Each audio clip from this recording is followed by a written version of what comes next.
MBN 비뉴스 김민지의 아트앤테크 두 번째 대담 시작합니다. 최근 일주일 사이 미국 은행 세 곳이 연달아 파산했습니다. 이러한 파장이 웹3에 미칠 영향은 무엇일까요? 오늘은 동글맨 웹3 교육 전문가와 관련 이야기 나눠보겠습니다. 어서 오세요. 네, 안녕하세요. 네, 전문가님, 웹3의 온보딩 스테이션 루디움에서 활동하고 계십니다. 그 네, 루디움에서도 최근에 일어난 사태에 대한 이야기들을 나눌 것 같은데요. 우선 네. 루디움은 어떤 곳인지 간략한 소개 부탁드립니다. 네, 루디움은 웹3 관련 교육과 그리고 스터디들을 기반으로 해서 사람과 사람, 그리고 커뮤니티와 커뮤니티가 만나서 어울릴 수 있는 그런 허브를 지향하고 있는 커뮤니티입니다. 그래서 루디움이 현재 진행하고 있는 활동들은 기본적인 정규 교육 프로그램들을 비롯해서 자발적으로 참여자들이 모여서 이루어지는 스터디 모임들, 그리고 정규 프로그램에서는 이제 웹3 생태계 전반에 대한 것들, 개념을 기초 개념들을 이해하는 웹3 베이직스라는 수업이 있고요. 그리고 웹3 커뮤니티 매니저로 온보딩할 수 있는 교육을 받는 AAC라는 수업이 있고, 그리고 웹3 개발자로 커리어 온보딩을 할 수 있는 ECD 같은 이런 다양한 수업들이 진행이 되고 있습니다. 그래서 그 밖에도 뭐 디파이나 다오를 비롯한 다양한 주제들을 가지고서 산발적으로 스터디들이 매주 진행되고 있는데요. 참여자들이 이제 웹3로서의 커리어 전환의 기회를 좀 제공하는 것이 큰 목적이고, 그리고 각종 커뮤니티 간의 행사라든가 아니면 활동들에 대해서 좀 지원도 하고, 그리고 그런 것들을 커뮤니티 간에 연결해주는 가교 역할도 함께 수행을 하고 있습니다. 네, 네. 그렇군요. 자, 이제 본격적으로 이슈에 대해서 살펴볼 것인데요. 현지 시각으로 지난 8일이었죠. 미국 실버게이트 캐피털이 자발적 청산을 선언했습니다. 자회사 실버게이트 은행은 뉴욕에 본사가 있는 시그니처 은행, 며칠 뒤에 이것도 파산했죠. 이곳과 함께 양대 암호화폐 전문 은행입니다. 어떤 소식인가요? 네, 실버게이트 은행은 우선 1988년 설립돼서 처음에는 이제 뭐 부동산 대출 관련한 그런 상품들을 취급하는 소규모 지역 은행이었습니다. 네. 그러다가 2010년대에 들어서면서 암호화폐 관련 서비스들을 발빠르게 제공하고, 그 과정에서 이제 센이라는 네. 실버게이트 익스체인지 네트워크라는 서비스를 통해서 법정화폐와 암호화폐 간의 가교 역할을 수행을 해왔는데요. 네. 암호화폐를 이용한 예금과 이제 담보대출 서비스 등을 제공하면서 이제 친암호화폐 은행의 대표주자로 자리매김을 하고 있었던 은행입니다. 그러던 중에 이제 작년에 FTX 사태가 터졌죠. 네. 거기에서 그 가장 큰 좀 영향을 받는 은행 중 하나로 지목이 됐었고요. 그리고 실제 그 이후에 이제 암호화폐 시장이 좀 하락세를 맞이하면서 실버게이트 은행에 대한 재무 건전성에 대한 우려가 많이 제기가 됐었습니다. 네. 그러던 중 원래 이제 회계 연도가 끝나면 3월에 연례 보고서를 반드시 제출을 해야 되는데요. 이번 3월 초에 그 연례 보고서를 제때 제출하지 못하고 2주 이상 연기해야 된다라고 밝히면서 네. 이제 그 경영난을 겪고 있다는 거를 스스로 좀 밝히는 꼴이 돼버렸습니다. 네. 그래서 이를 통해서 이제 사람들의 우려가 높아지고 끝내는 이제 현지 시각으로 8일이죠. 네. 자발적으로 청산을 결정하게 됐고, 이로 인해서 또 한때 암호화폐 시장에 좀 큰 하락세가 일어나기도 했었습니다. 네. 자, 이런 실버게이트 청산 사건 이틀 뒤인 지난 10일에는 실리콘밸리 은행, 즉 SVB가 무너졌습니다. 지난 40년간 그 은행 이름에도 드러나 있듯 미국 실리콘밸리의 스타트업들의 자금줄 역할을 했던 은행이라고 알고 있는데요. 구체적으로 어떤 곳인가요?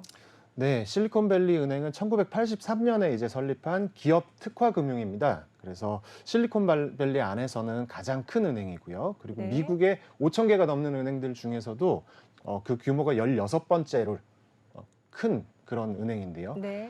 보통 일반 이용자들을 대상으로 서비스를 제공하는 것보다 이제 가계금융보다는 스타트업, 기업들을 중심으로 한 뭐 투자라든가 예금 이런 것들을 구조로 가지고 있는 벤처 전문 금융이라고 보시면 될 것 같습니다. 네. 또 미국 스타트업 기업들의 한 44%가 또 이 실리콘밸리 은행의 고객사인데요. 영향력이 아주 막강한 은행이라고 볼 수 있겠죠. 네. 그런데 이런 은행이 이제 실버게이트 은행에 이어서 파산을 하고, 그 규모가 또 역대 두 번째 규모다 보니까 그 파급력에 대해서 더욱더 주목을 하게 되는 것 같습니다. 네, 그렇군요. 이 실리콘밸리 은행이 미국 장기 채권에 투자한 사실이 있다고 드러났는데요. 그건 네. 어떤 이야기인가요? 네, 먼저 이제 코로나로 인해서 그 IT 기업들이 좀 호황을 누리게 됐었던 그 시점으로 좀 거슬러 올라가야 될 것 같아요. 2019년부터 20년 해서 IT 기업들로 이제 자본들이 많이 유입이 됩니다. 네. 그리고 이 IT 자본들 같은 경우 이제 그 44%에 해당하는 스타트업들이 그 실리콘뱅크 은행의 고객사다 보니까 네. 그 남는 잉여 자산들을 그 실리콘밸리 은행에 예치를 하게 되죠. 네. 근데 실리콘밸리 은행에서는 보통 일반적인 은행이라고 하면은 예금들을 가지고 대출을 통해서 또 수익 창출을 하는데 스타트업들이다 보니까 자금이 여유가 있어서 대출 수요가 많지 않았습니다. 네. 그러다 보니 50% 이상의 자산을 대출이 아닌 이제 좀 더 안정적인 자산으로 투자를 해야겠다라고 이들이 결정을 했는데 그때 선택한 것이 미국 채권 중에서도 장기채 50%가 넘는 자산을 배치를 한 것이죠. 네, 네. 그렇군요. 그렇다면 지금 추정해 보건대 금리 인상이 계속적으로 이루어지고 있잖아요. 장기채에 네. 투자했는데 과연 성과가 있었을 것이냐라는 의문과 함께 우리가 이 SVB 실리콘밸리 은행 파산 과정에 대해서도 한번 짚어볼 필요가 있을 것 같습니다. 이야기 들려주시죠. 네, 조금 전 말씀드린 것처럼 이제 미국 장기 채권에 투자를 했는데 그 시점에는 금리가 아주 좀 낮은 시점이었습니다. 네. 그런데 그 이후로 이제 코로나가 어느 정도 종식이 되고 안정을 찾아가면서 이때 이제 그 네. 경기 침체가 함께 오다 보니까 암호화폐 시장도 같이 좀 사그라들고 그때 네. 이제 스타트업의 호황이 끝나게 됩니다. 네. 그러면서 물가 상승 이슈와 함께 금리가 인상되기 시작하는데요. 금리가 인상되다 보니까 상대적으로 미국 장기채의 가치가 그만큼 떨어지게 되고 조금 전에 언급한 것처럼 이제 호황이 끝나고 암호화폐의 이제 하락세도 함께 작용을 하면서 네. 스타트업들이 자금이 좀 부족하게 됩니다. 그래서 예금들을 이제 인출을 하기 시작하는데 실리콘밸리 은행 입장에서는 그 예금들을 이제 그 인출을 해줘야 하는데 자기들이 가지고 있던 유동성의 대부분이 채권에 묶여 있다 보니까 네. 그 유동성을 확보하기 위해서 손해를 볼 걸 뻔히 알면서도 어쩔 수 없이 그 장기 채권들을 매각을 하게 되죠. 네. 그 과정에서 이제 막대한 손실이 발생됐다는 게 밝혀지고 그로 인해서 주가가 내려가기 시작하는데요. 그걸 좀 메꾸기 위해서 이제 유상증자를 시도하는데 그마저도 여의치 않고 이제 주가가 계속 폭락하기 시작합니다. 그러다 보니까 이 정황이 이제 알려지기 시작하면서 공포심이 확산되고 네. 그러다가 이제 대규모 인출 사태, 뱅크런으로 이어지게 된 거죠. 네, 지금 말씀하신 것처럼 40년 된 심지어 총 자산 276조 원의 이 은행이 무너지는 데는 고작 이틀밖에 걸리지 않았고요. 이 뱅크런이 일어난 데는 특별한 원인이 있었다고 합니다. 어떤 이유에서였을까요? 네, 이번 뱅크런을 이제 세간에서는 또 이렇게 이야기를 하더라고요. 뭐 스마트폰 뱅크런, 또 폰 뱅크런 이런 식으로 표현을 하기도 하고 원래 뱅크런이라는 용어가 예금을 인출하기 위해서 은행으로 뛰어간다 해서 유래가 된 용어인데 네. 이번에는 은행으로 뛰어가는 게 아니라 예금을 인출하기 위해서 스마트폰으로 모바일 뱅킹을 통해서 인출을 시도를 하다 보니까 이제 뭐 뱅크런이 아닌 뱅크탭이라는 용어를 써야 된다 뭐 이런 이야기도 나오고 네, 있는데요. 저도 외신을 계속 살펴보다 보니까 창업자들의 행사가 있었고 그곳에 이 실리콘밸리 은행의 주 고객인 창업자들이 많이 몰려들어 갔는데 이 SVB 사태를 듣고 나서 다 스마트폰을 열고 끝없이 그 폰을 두드렸다. 앱을 들어가서 예금 인출을 위해서. 그런데 그 인터뷰에 응했던 창업자는 내 돈은 이미 묶여서 뺄 수가 없었다. 그래서 당장 다음 달 이 직원들의 월급을 주지 못하게 된 상황에 처했다라고 인터뷰한 그 내용들을 보았습니다. 방금 이야기해 주신 게 이 스마트폰 뱅크런에 대한 이야기 같고요. 또 어떠한 이유 때문에 또 이러한 뱅크런이 가속화되었을까요? 네, 일단 3월 8일 오후에 실리콘밸리 은행에서 채권 매각으로 발생한 손실과 그리고 유상증자를 통한 만회 내용을 발표를 했는데 이 소식이 이제 뉴스레터 등을 통해서 최초에 전파가 되고 네. 이게 이제 사무용 슬랙이라든가 아니면 그 각종 SNS들을 통해서 걷잡을 수 없이 빠르게 퍼져나가기 시작합니다. 네. 그래서 공포심이 아주 빠른 속도로 확산이 되고 그러다 보니까 이제 9일 영업시간 동안만 인출 시도 금액이 대략 420억 달러, 우리 돈으로 하면은 55조 원에 달하는 금액이 이제 빠져나가게 되는 거죠. 굉장한 공포심에서 이제 인출이 이루어진 거란 생각이 들기도 하고요. 또 제가 알기로는 실리콘밸리의 스타트업은 굉장히 좁고 커뮤니티 기반으로 서로 소식을 공유하고 있는 걸로 알고 있습니다. 방금 이야기하신 SNS 또 슬랙과 같은 걸 통해서 지금 SVB 이런 사태가 일어났기 때문에 어서 우리 회사 자금을 인출해야 돼라는 소식들이 퍼져나갔을 것 같고요. 그래서 이런 스마트폰 뱅크런이 가속화된 걸로 보입니다. 자, 그런데 이런 상황에서 비트코인 가격은 13일, 14일 다 점검해 봤더니 계속 오르더라고요. 이건 대체 어떠한 이유 때문일까요?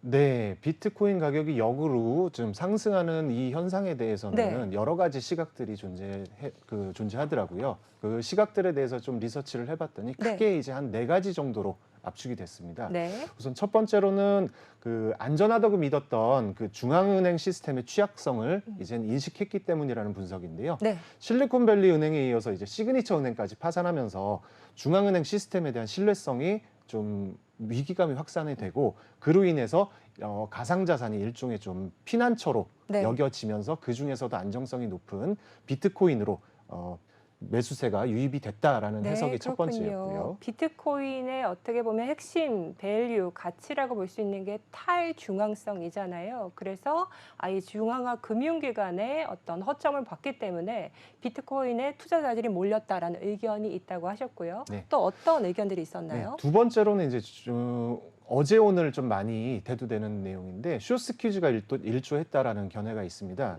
숏 스퀴즈는 이제 숏 포지션을 잡는 하락장에 베팅하는 일종의 투자 기법인데 여기에서 그 비트코인이 오르기 시작하니까 이 손실을 메꾸기 위해서 되려 반대 포지션에 해당하는 암호화폐를 매수해버리는 숏 스퀴즈를 해버리면서 실제로 이제 코인글래스 데이터에 따르면 이날 약 하루 동안 약 3억 달러의 숏 스퀴즈가 발생한 것으로 추산이 된다고 합니다. 그래서 이 숏 스퀴즈가 그 상승세를 더 가속화시켰다라는 이야기가 있고요. 세 번째로는 이제 그 실리콘밸리 은행과 시그니처 은행 파산을 통해서 예금자들이 불안해하고 있었는데 미 정부가 이 예금자를 구제하겠다는 구제금융책을 내놓는 발빠른 대응을 통해서 이 불안감이 해소되면서 되려 이제 가상자산 시장, 그 암호화폐 시장에 대한 우려감이 해소가 되고 추가로 이걸 양적 완화로 바라보는 시선들이 같이 좀 공존을 했습니다. 그러다 보니까 더 정확하게 짚어보자면 실은 미국에서 연방정부 차원의 구제 금융을 행사하지는 않을 것이지만 예금자의 어떤 금액을 우리가 전액 보호는 하겠다, 보장은 하겠다라고 이야기해 준 걸로 알고 있습니다. 이어서 말씀 부탁드리겠습니다. 그러다 보니까 이제 좀 달러 가치의 상대적 하락을 예상하는 그 시각들도 있었고요. 그리고 또 마지막으로 이제 좀 금리 인상에 대한 제동이 걸렸다라는 견해가 있어서 그걸 통해서 또 그 비트코인 쪽으로 좀 자산이 몰렸다는 그런 견해가 있는데요. 추가로 하나 좀 더 짚고 넘어가고 싶은 거는 이제 바이낸스의 움직임입니다. 좀 주목해 볼 만한 지점인데 최근 스테이블 코인하고 이제 은행에서 발생하고 있는 변화를 감안해서 바이낸스가 가지고 있던 10억 달러 규모의 이제 산업 복구 펀드 자금 중에서 기존 BUSD에 해당하는 이 금액을 비트코인과 이더 그리고 BNB 쪽으로 좀 자산을 배치해서 전환해서 배치했다라는 소식이 알려지면서 또한 시장 내에서 이런 비트코인과 이더 쪽으로 좀 자산이 몰리게 되는 쏠림 현상을 좀 형성하지 않았나 싶은데요. 위 4가지 다 공통적으로 좀 시사하는 바는 사실 객관적 지표에 의한 변화라기보다는 시장의 좀 불안감이라든가 좀 심리적인 요인 때문에 이런 것들이 좀 비트코인의 상승세에 많이 작용하지 않았나라는 그런 해석들이 많이 있습니다. 그러면 이 실리콘밸리 은행 파산 사태가 웹3 시장에도 영향을 미칠까요? 어떠한 이야기들이 나오고 있을까요? 일단은 직접적인 타격은 없지만 이 불안감으로 인해서 뭐 벤처라든가 스타트업들에 대한 투자 심리가 위축될 수 있다라는 의견들이 많이 나오고 있고요. 그리고 미국 내 이제 전통금융과 크립토 간의 그 연결고리라고 할 수 있는 최대 은행 2곳이 사라짐으로써 지금 크립토 업계 또는 웹3 지금 스타트업 업계 쪽에 자금 순환이 원활하지 않게 될 수도 있다라는 전망도 있습니다. 그리고 자본 구조가 좀 덜 탄탄하다고 이야기할 수 있는 스타트업이나 아니면 그 중소은행들의 연쇄도산이 좀 잠재적인 위험으로 존재하는데요.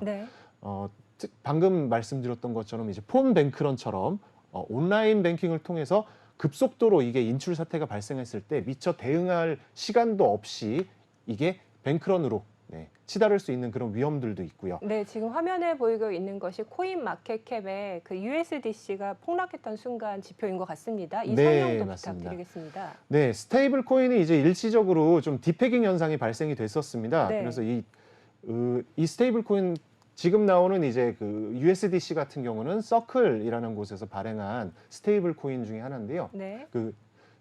이 스테이블 코인에 대한 담보로 가지고 있던 달러 현금을 실리콘밸리 은행에 좀 예치해놨던 게 알려지면서 그 소식 때문에 불안감으로 인해서 네. 한때 1달러가 패깅이 저렇게 0.87까지 떨어지는 현상이 있었습니다. 네, 그렇군요. 그러면 스테이블 코인의 정의에 대해서도 간략하게 한번 짚어주시죠. 네, 스테이블 코인은 좀 가치가 안정적인 암호화폐로 일반적으로 한 개의 스테이블 코인은 1달러에 좀 같은 가치를 매기기 위해서 연동을 시켜 놓습니다. 네. 이런 가치 안정성은 이제 되게 이제 연동을 패깅됐다라고 얘기를 많이 하는데요. 네.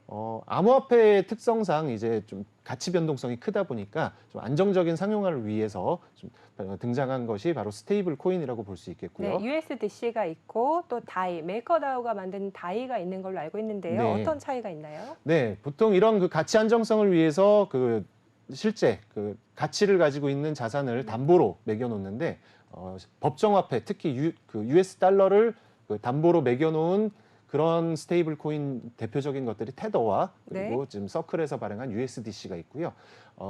이더리움 생태계에 있는 암호화폐 등을 이제 담보로 해서 거기에 프로토콜로 가치 조정을 하는 암호화폐 기반의 다이라는 메이커다오에서 만든 다이라는 이제 스테이블 코인이 있습니다. 근데 네. 지금 조금 주목해야 봐야 될 것은 이제 이 디패깅 현상이 발생했을 때 앞서 말씀드린 것처럼 서클에서 발행한 USDC 같은 경우는 이제 직접 실리콘밸리 은행에 자기들의 그 담보 자산인 US 달러가 예치되어 있음이 밝혀지면서 그 불안감이 조성이 됐는데 네. 덩달아서 다이까지 하락을 하는 현상이 벌어졌었습니다. 네. 그래서 사람 알고 봤더니 이제 다이 같은 경우는 담보로 가지고 있던 이더리움 기반 자산들을 또한 USDC에 투자한 것이 밝혀지면서 네. 그로 인해서 이제 이중으로 또 파급 효과로 USDC와 다이의 패깅이 같이 함께 깨지고 또 다이를 발행한 메이커다오의 거버넌스 토큰까지도 함께 일시적으로 좀 폭락했던 현상이 있었습니다. 네, 한 주간 굉장히 많은 변화가 있었습니다. 그래서 이렇게 사태가 그치는가 했더니 이틀 만인 지난 현지 시간 12일인 거죠. 그때 또 다른 미국 중소은행인 시그니처 은행마저 파산했습니다. 자세한 소식 들려주시죠. 네, 시그니처 은행도 2001년에 뉴욕에서 설립한 은행인데요. 지금 실버게이트 은행과 마찬가지로 친암호화폐적인 성격을 가진 암호화폐를 취급하는 암호화폐 전문 은행입니다. 네. 근데 이 은행이 이제 실버게이트 은행이 청산되면서 한때 반사 이익을 얻을 수 있을 거라고 점쳐지기도 했으나 이 또한 이제 실리콘밸리 은행의 파산 과정을 지켜보면서 예금자들이 불안 심리 때문에 대규모로 인출을 하게 되는 사태가 벌어지게 됩니다. 네. 그래서 10일 현지 시간으로 10일 하루 동안만 약 100억 달러 규모의 예금 인출이 벌어지면서 결국은 3월 12일에 뉴욕 주 당국에 의해서 폐쇄 조치되었습니다. 네, 무려 13조 원에 해당하는 뱅크런이 벌어지게 됐고요. 그래서 이런 고객 전액 보증과 마찬가지로 똑같은 그런 대응을 하겠다. 실리콘밸리 은행에서 고객 전액 예금을 우리가 보장하는 것과 동일한 그런 보장을 하겠다라고 성명이 나오게 됐습니다. 자, 정치권 이야기를 봐야 할 것 같은데요. 도널드 트럼프 전 대통령이 소셜미디어를 통해서 이렇게 발언했습니다. 우리는 1929년 그때보다 더 크고 강한 대공황을 맞이할 것이다. 이런 연달은 은행의 파산은 그 공황의 시작이다. 라고 했는데요. 반면 조 바이든 미국 대통령은 최근에 국민 성명을 내면서 당신의 예금은 안전합니다. 우리 국가의 미국의 은행 시스템은 안전합니다. 라고 이야기했습니다. 어떠한 미국의 대응들이 이루어지고 있나요? 네, 앞서서 미국에서는 이제 실리콘밸리 은행과 시그니처 은행의 파산 사태와 관련해서 예금자를 보호하기 위한 필요한 모든 조치를 다 하겠다라고 밝혔고요. 네. 실제로 예금자들이 이제 순차적으로 자기들의 예금을 인출해 가고 있는 상황입니다. 그래서 발빠르게 대처를 했는데 이와 관련해서 조 바이든 미국 대통령은 미국 은행 시스템은 안전하다라고 이야기하면서 네. 이런 사태 재발을 막기 위해서 더 엄격한 규정을 촉구하고 투자자와 은행 또한 이 엄격한 규정에서 예외는 아니라고 강조를 했고요. 한편으로는 또 2008년 금융위기 직후에 이어서 이번에도 뭐 은행 규제라든가 보호에 있어서 정부 당국이 얼마나 개입해야 하는지에 대한 논쟁에 또 불이 붙었는데요. 정부 개입이 당연시되는 문화가 생긴다고 하면은 흔히 모럴 해저드라고 하는 네. 장차 금융기관들이 좀 건전성이나 신뢰성보다는 좀 과도한 리스크를 감수하고 정부 개입에 의존하게 될 수도 있다라는 전망이 있으면서 이를 막는 데 도움이 되지 않는다라는 의견하고 첨예하게 지금 대립하고 있는 상황입니다. 네. 네. 국내 입장을 한번 짚어봤으면 좋겠는데요. 실은 국내는 그렇게 큰 영향을 받지는 않지만 예의주시할 것이다라는 그런 금감원 등의 발표가 있었습니다. 이 SVB 등의 일련의 은행 파산 사태와 관련하여 국내에서는 어떤 식으로 대응을 해나가고 있는지요? 네, 우선 그 국내에서 시각은 전반적으로 직접적인 타격은 없을 것이다라는 전망이고요. 실제로 좀 국내 그 금융사들 같은 경우는 실리콘밸리 은행과 같이 이런 좀 투자 구조라든가 이런 것들이 많이 양상이 다르게 실제 그 대출 쪽으로 많이 몰려 있다 보니까 네. 이런 현상에서는 좀 자유로운 편이지만 한편으로 좀 우려되는 시각들은 이제 예금자 보호 한도 자체가 지금 우리나라 같은 경우 인당 5천만 원 수준으로 좀 23년째 동결돼 있는 수준입니다. 그러다 보니 이걸 좀 상향해야 된다라는 목소리들이 많이 나오고 있습니다. 네. 국민연금 측에서도 SVB 관련해서 투자를 한 바가 있다고 하는데요. 그 이야기도 간략하게 들려주시죠. 네, 그 실리콘밸리 은행의 파산 소식이 전해지고서 그날 이제 당일 뉴스에 국민연금에서도 실리콘밸리 은행에 약 10억 정도 규모의 네. 투자금이 들어가 있다라는 게 밝혀지면서 한때 좀 우려의 시각이 있었는데요. 실리콘밸리 은행 예금을 전액 다 이제 보장을 하겠다라는 내용이 나오면서 그 우려도 조금 일단락이 된 것으로 보여집니다. 네, 지금 국내 상황은 여전히 영향은 제한적이지만 그러나 이게 일개 은행의 사태로 끝나는 것이 아니라 국내에도 어떤 영향을 주는지 지속적으로 지켜봐야 한다라는 그런 입장인 것 같습니다. 계속 상황을 봐야 할 것 같고요. 지금까지 SVB 파산 등 굉장히 중요한 금융권 또 국제 관계에 대한 이야기들 정말 잘 들었습니다. 감사합니다.